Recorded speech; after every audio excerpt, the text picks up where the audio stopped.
Cari maklumat dan berita politik yang bebas, kupasan yang tepat, panas. Dapatkannya secara eksklusif hanya di Jom Channel.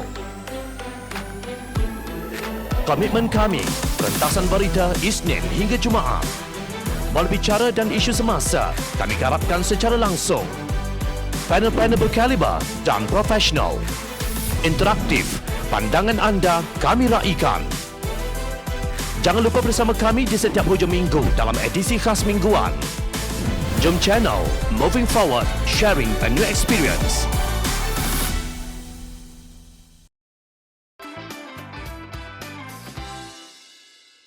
Nak jadi seperti Somalia, baru lahir rasa insaf.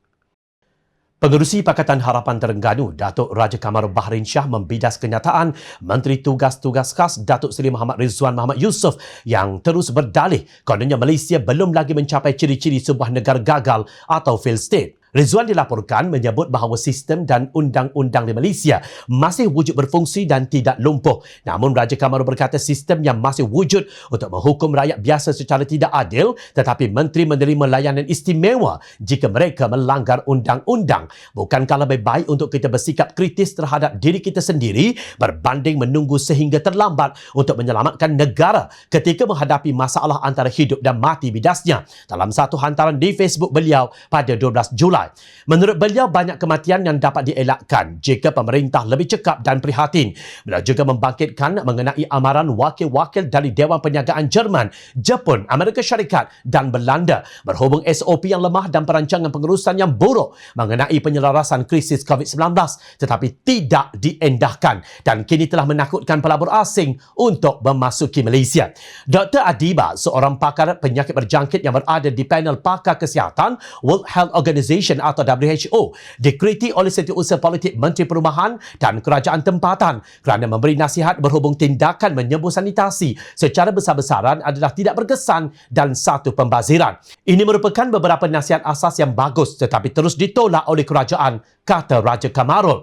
Menurut beliau, kelemahan perancangan yang paling jelas dapat dilihat melalui kenyataan pakar kesihatan termasuk doktor dari Hospital Tengku Ampuan Rahimah Klang, Hospital Ampang dan juga Hospital Selayang yang juga tidak diendahkan. Dalam keadaan benar-benar kritikal kini, tidakkah pandangan mereka harus diambil kira serius terhadap keruntuhan kritikal sektor perubatan awam? Soalnya, bila mengingatkan walaupun kita belum berdepan rusuhan besar-besaran dan kerosakan undang-undang, tetapi kita berdepan dengan kes gangguan mental dan bunuh diri dalam kalangan rakyat. Kerajaan juga berdepan dengan banyak kebencian dan marah rakyat. Adakah kita sedang menunggu sistem dalam negara kita binasa sepenuhnya sebelum kita boleh mengaku bahawa kita menuju ke arah sebuah negara gagal? Bukankah mencegah itu lebih baik daripada mengubati? Dan sewajarnya 70 orang menteri berusaha memastikan kita tidak ke arah itu dengan merancang dengan lebih baik. Menurut Raja Kamarul, sindrom penafian kegagalan diri sendiri boleh menjadi punca kita benar-benar gagal secara total sebelum para menteri kita tersentak bangun dari mimpi khayalan indah mereka. Satu proses akan dilalui sebelum mencapai tahap negara gagal dan tanda-tanda tersebut sudah ada dengan nyata dalam negara. Hanya pemimpin yang membutakan mata gagal untuk melihatnya, ujar beliau. Lebih malang lagi, kata Raja Kamarul, Kerajaan Perikatan Nasional bukan hanya buta tetapi peka untuk mendengar suara rakyat, bahkan membelakangkan titah Yang di-Pertuan Agong untuk segera membuka parlimen bagi membincangkan krisis negara secara demokratik di dalam Dewan Rakyat. Mereka pasti takut untuk membuka parlimen kerana punca kita hampir menjadi negara gagal adalah kerana 70 orang menteri dan timbalan menteri yang tidak kompeten ini adalah puncanya. Apabila pemimpin terus bersikap menafikan kelemahan diri dan gagal untuk merancang, sudah pasti ia akan merancang untuk terus menuju ke arah kegagalan negara, tegas Raja Kamarul. Dari pantai timur Terengganu, mari kita ke negeri selatan, Johor. Ahli Parlimen Muar Syed Abdul Rahman dalam hantaran di Facebook memaklumkan bahawa pejabat Parlimen Muar telah diarahkan tutup oleh pihak polis. Ketika ini beliau dan pasukannya di Muar sedang bekerja untuk mengagihkan bantuan makanan kepada 5,000 keluarga warga kawasan berkenaan. Menurut Syed Saddiq, biasanya kira-kira 150 keluarga datang setiap hari. Tetapi bilangan keluarga yang datang telah meningkat sejak 2 hari lalu.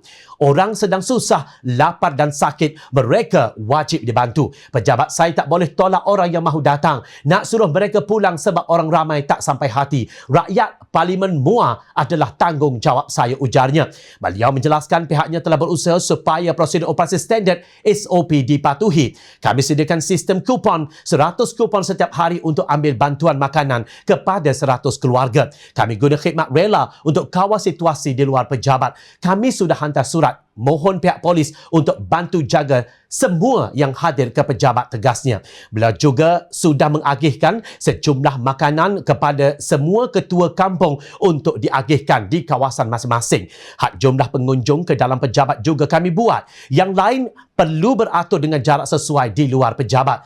Tapi hakikatnya, ramai lagi yang memerlukan bantuan makanan segera. Saya tidak boleh dan tak akan sesekali halang rakyat Parlimen Muar untuk datang ke pejabat. Tapi hari ini, pihak polis datang dan mengarahkan pejabat parlimen ditutup. Orang terlalu ramai, ujar beliau. Syed Saddiq berkata edaran bantuan makanan akan lebih lambat sampai ke tangan keluarga penerima jika dihantar ke rumah. Tegas beliau, realitinya ramai lagi rakyat Parlimen Muar yang susah, lapar dan sedang sakit. Walaupun SOP dipatuhi, beliau mengaku tidak boleh mengawal jumlah penerima yang datang ke pejabatnya. Bagaimanapun, Syed Saddiq merayu supaya pihak berkuasa tidak mengenakan kompaun kepada orang ramai yang datang ke pejabatnya. Selama ini kita difahamkan Johor bukan negeri yang miskin.